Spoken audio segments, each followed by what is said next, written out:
Radio Tehran, শুরু হচ্ছে বিশ্ব সংবাদ।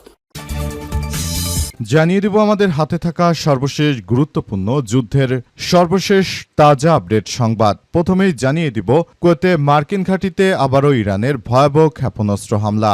উপসাগরীয় অঞ্চলে তীব্র উত্তেজনার মধ্যে আজ কুয়েতে দ্বিতীয় দফায় মার্কিন ঘাঁটিতে আবারও ভয়াবহ ক্ষেপণাস্ত্র হামলা চালিয়েছে ইরান। এই হামলায় 4 মার্কিন সেনা গুরুতরভাবে আহত হয়েছে। ইরানের ইসলামী রেভলিউশনারি গার্ড কোর IRGC এই হামলার দায় স্বীকার করে জানিয়েছে যে দক্ষিণ ইরানের বন্দর আব্বাস বিমানবন্দরের কাছে মার্কিন যুক্তরাষ্ট্রের বিমান হামলার জবাবে তারাই প্রতিশোধমূলক হামলা চালিয়েছে। এতে মার্কিন যুক্তরাষ্ট্রের অবস্থা খুব শোচনীয় পর্যায়ে চলে এসেছে। এরপর জানাবো, ট্রাম্পের যুদ্ধবন্ধের চেষ্টা অনড় ইরান। গত 8 এপ্রিল যুদ্ধবিরতি ঘোষণার পর থেকে স্থগিত থাকা সংঘাতের দিকে পুনরায় ফিরে না যাওয়ার ইঙ্গিত দিয়েছে যুক্তরাষ্ট্র এবং ইরান উভয় কর্তৃপক্ষ। তবে লেবাননের যোদ্ধাদের উপর আক্রমণ যেহেতু দখলদারেরা অব্যাহত রেখেছে, তাই এই শান্তি চুক্তি থেকে সরে দাঁড়িয়েছে ইরান। এদিকে লেবাননে হামলা না থামলে যুক্তরাষ্ট্রের সঙ্গে আলোচনা স্থগিতের হুঁশিয়ারি ইরানের। লেবাননে ইসরায়েলি আগ্রাসন এবং হামলা অব্যাহত থাকলে যুক্তরাষ্ট্রের সঙ্গে চলমান আলোচনা স্থগিত করার হুঁশিয়ারি দিয়েছে ইরানের পার্লামেন্টের স্পিকার। দেশটির প্রধান আলোচক মোহাম্মদ বাঘের গালিবাফ এসব তথ্য নিশ্চিত করেছেন। আজ লেবাননের পার্লামেন্টের স্পিকার নাবি বেরির সঙ্গে ফোনালাপে তিনি এই হুঁশিয়ারি দিয়েছেন। সামাজিক যোগাযোগ মাধ্যম এক্সে সাবেক টুইটারে দেয়া এক পোস্টে গালিবাফ নিজেই বিষয়টি নিশ্চিত করেছেন। এবারে জানাবো, আইন ভেঙে আল আকসা প্রাঙ্গণে পতাকা উত্তোলন করল উগ্র ইসরায়েলিরা। এবার মুসলিমদের সব থেকে ভালো জায়গা পবিত্র আল আকসা মসজিদে দখলদারেরা ঢুকে পড়েছে। তারা সেখানে ঢুকে আবার নতুন করে বড় ধরনের কার্যক্রম তারা চালাতে চাইছে। এ অবস্থায় পুরো পরিস্থিতি এখন থমথমে অবস্থা শুরু হচ্ছে এবং নতুন করে আবারও ব্যাপক কার্যক্রম শুরু হচ্ছে। দখলদারেরা তারা মুসলিমদের লক্ষ্য করে বিভিন্ন জায়গায় হামলা অব্যাহত রেখেছে। নতুন করে আবার বড় ধরনের সংগ্রাম এবং নতুন করে বড় ধরনের কার্যক্রম শুরু হচ্ছে।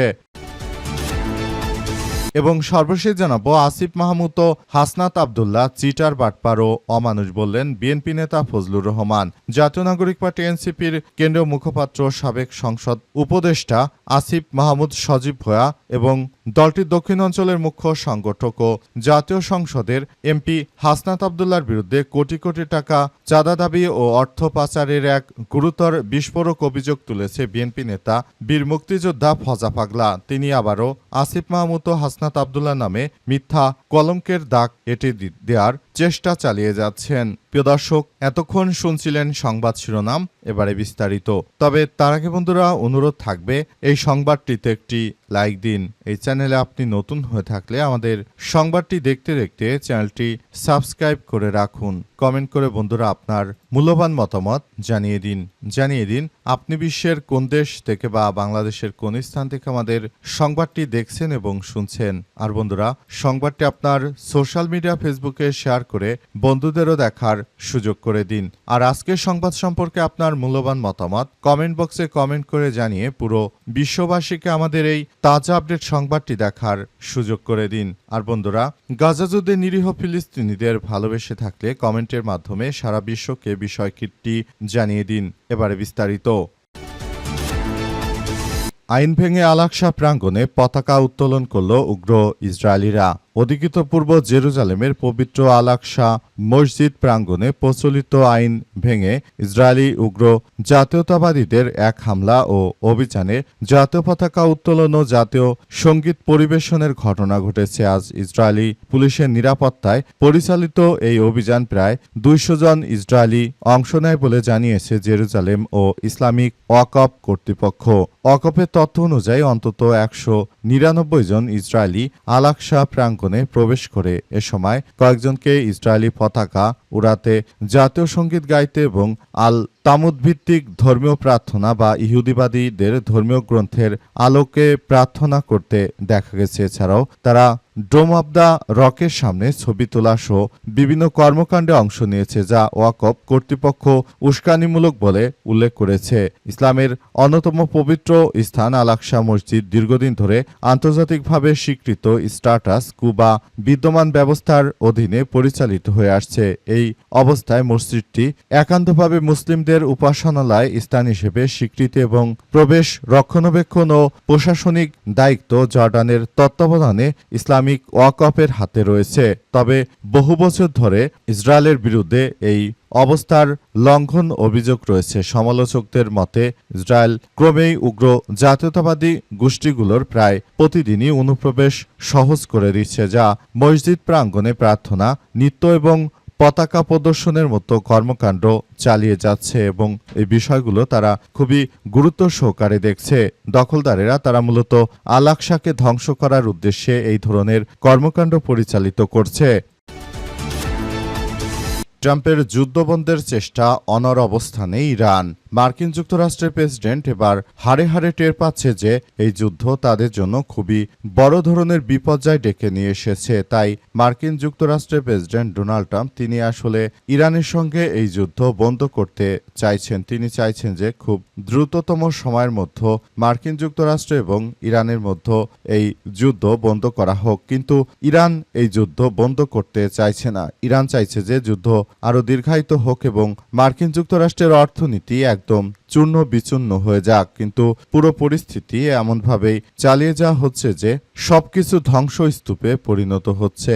মার্কিন যুক্তরাষ্ট্র এবং দখলদার ইসরায়েলি বাহিনীরা তারা যে ধরনের কার্যক্রম শুরু করেছে এটি আসলে কোনোভাবেই গ্রহণযোগ্য নয়। মার্কিন যুক্তরাষ্ট্র এবং দখলদার ইসরায়েলি বাহিনী এমনভাবে কার্যক্রম চালাচ্ছে যেখানে ইরান চুপ করে বসে নেই। ইরান পাল্টা যুদ্ধ আরও তীব্রতা বাড়িয়ে দিয়েছে। বর্তমান ইরানের আঘাত থানার দূরত্বের মধ্যে যুক্তরাষ্ট্রের শক্তিশালী নৌ ও বিমান বাহিনী অবস্থান করছে। ধারণা করা হচ্ছে ইরানি প্রশাসন তাদের বাহিনীকে সর্বোচ্চ সতর্ক অবস্থানে রেখেছে এবং যে কোনো মূল্যে তারা এই পরিস্থিতি মোকাবেলা করার মধ্য দিয়ে এগিয়ে যাচ্ছে, যাতে করে ভবিষ্যতে আর কোনো ধরনের সমস্যার সৃষ্টি না হয় এমন বিষয়গুলোকে তারা খুবই গুরুত্ব সহকারে দেখছে।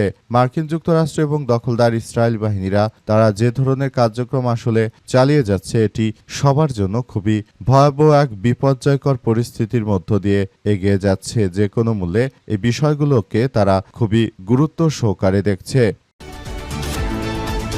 কুয়েতের মার্কিন ঘাঁটিতে ইরানের ব্যাপক ক্ষেপণাস্ত্র হামলা। উপসাগর অঞ্চলে তীব্র উত্তেজনার মধ্যে এবার কুয়েতে অবস্থিত মার্কিন বিমান ঘাঁটিতে ভয়াবহ ক্ষেপণাস্ত্র হামলা চালিয়েছে ইরান। এই হামলায় 4 মার্কিন সেনা এবং 3 জন বেসামরিক ঠিকাদার সহ মোট 7 জন আহত হয়েছে।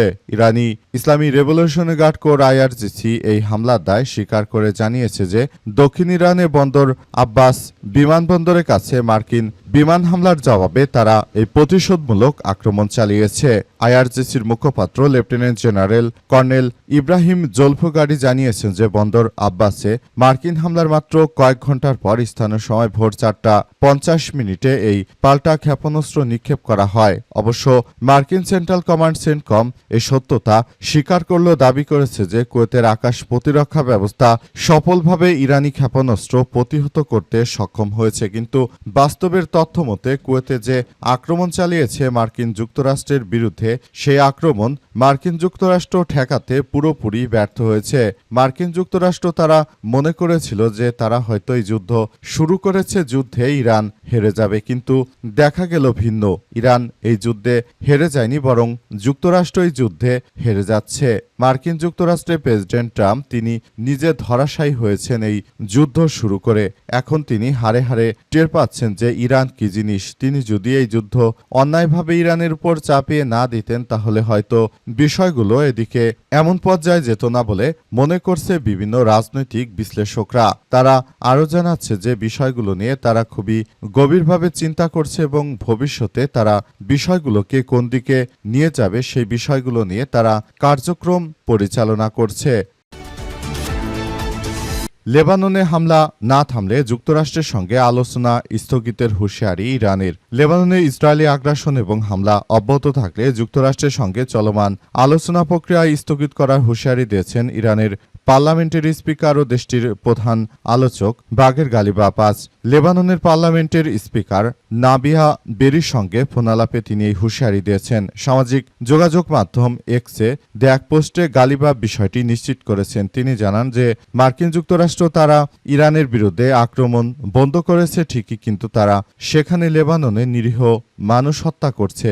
জায়নবাদীরা তাদের উদ্দেশ্য হচ্ছে তারা লেবাননকে আরেকটি গাজা বানাতে চায়। যতক্ষণ পর্যন্ত তারা লেবাননের এই যুদ্ধবিরতি না করবে ততক্ষণ পর্যন্ত আসলে এই যুদ্ধ থামবে না। ইরানের সঙ্গে মার্কিন যুক্তরাষ্ট্রের কোনো শান্তি আলোচনায় কার্যকর হবে না বলে নিশ্চিত করেছেন তিনি, এবং তিনি এও জানান যে মার্কিন যুক্তরাষ্ট্র তারা যদি ইসরায়েলকে এভাবে অন্ধ সমর্থন দিতে থাকে তাহলে ভবিষ্যতে মার্কিন যুক্তরাষ্ট্রের কোনো কথাই আসলে কাজ হবে না। মার্কিন যুক্তরাষ্ট্রকে সবাই ত্যাগ করবে। ইতিমধ্যেই মার্কিন যুক্তরাষ্ট্রের সঙ্গে সবাই সম্পর্ক ত্যাগ করার জন্য কথা বলছে।